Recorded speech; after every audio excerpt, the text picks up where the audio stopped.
All right, now let's turn to the United States. Second day of the Democratic National Convention in Philadelphia. Former Secretary of State Hillary Clinton has secured the party's nomination for presidency, becoming the first woman to head the ticket of a major party in U.S. history.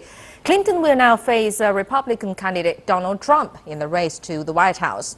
Now we cross live to our correspondent Sean Calebs in Philadelphia, where the Democratic National Convention is still ongoing. Hello there, Sean. First of all, tell us about the general atmosphere over there.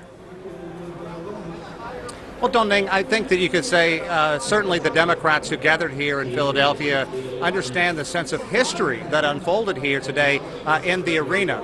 It had long been known that Hillary Clinton had enough delegates to secure the nomination for president, but to watch it unfold, the democratic process, as the various states went down in alphabetical order, Alabama, Alaska, and the representatives went to the microphone and pledged support for Hillary Clinton, a certain sense of excitement, urgency kind of came over the arena. And then at the very end, a Democrat, Bernie Sanders, came to the podium, and he pledged his support for Hillary Clinton as well. Very significant moment. Vermont actually passed its time in the alphabetical list to speak last. Sanders said that now was the time to throw all the Democratic support behind Hillary Clinton, that the main goal should be to defeat billionaire Republican Donald Trump in the upcoming general election come November. That's not to say that all the rough edges have been smoothed out. There is still a bitter division among Democrats here in Philadelphia, but it has moved on from the candidate Bernie Sanders to more of an issue-related concern.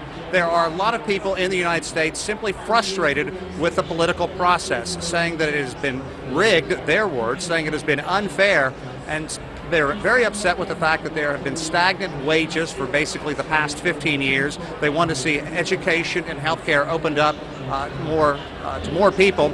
And they also want to see big banks broken up and Wall Street not have as much influence as it has had on the U.S. economy. So those real issues still exist, even though they have gone through the ceremonial stage of nominating Hillary Clinton. She will make her acceptance speech here on Thursday, but Dongning, the divisions still do exist, and it's still a long way from making this a completely unified campaign.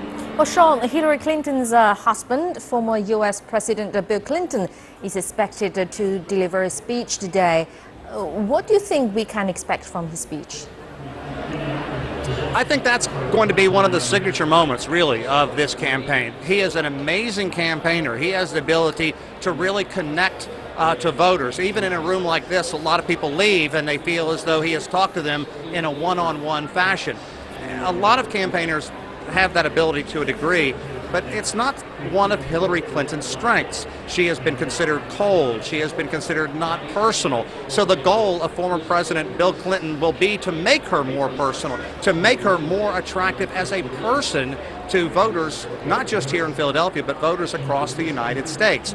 The whole focus of this evening is called A History of Public Service, devotion to children and families. So we can expect a very, very personal side of Bill Clinton coming out tonight. He is a very effective campaigner. He is going to be his wife's greatest champion, and it's going to be an entire week of star power for the Democrats. Tomorrow, U.S. Vice President Joe Biden, as well as U.S. President Barack Obama, will take to the podium and issue their unqualified support for Hillary Clinton. Then on Thursday, Chelsea Clinton, the candidate's daughter, will speak before Hillary Clinton comes to this stage, before this packed hall, and formally accepts the nomination for president, and then the campaign one-on-one between her and billionaire Donald Trump will really kick off in earnest. Thank you very much indeed, Sean Calebs, reporting from Philadelphia in the United States.